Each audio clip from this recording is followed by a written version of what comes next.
In this video, we're going to work on a fraction word problem. So if we have a problem like this that says, Sienna has a chocolate bar and decides to cut it in half to share with her sister Natasha. What fraction represents each part of the chocolate bar?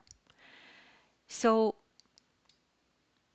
we know a fraction is written like this. There's a dividing line. You put one number here and one number here, right?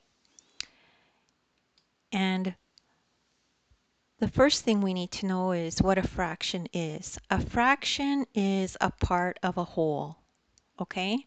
So when you write it this way, this is going to represent a part of the whole.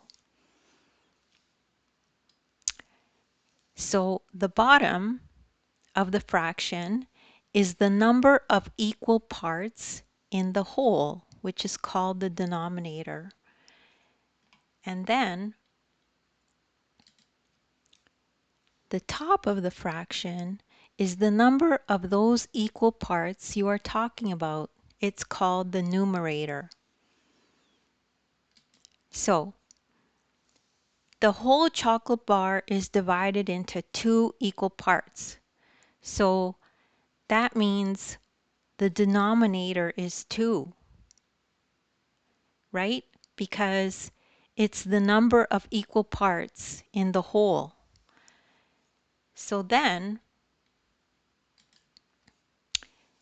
each part is 1 equal part. So the numerator is 1. So 1 is the number of those equal parts that we're talking about.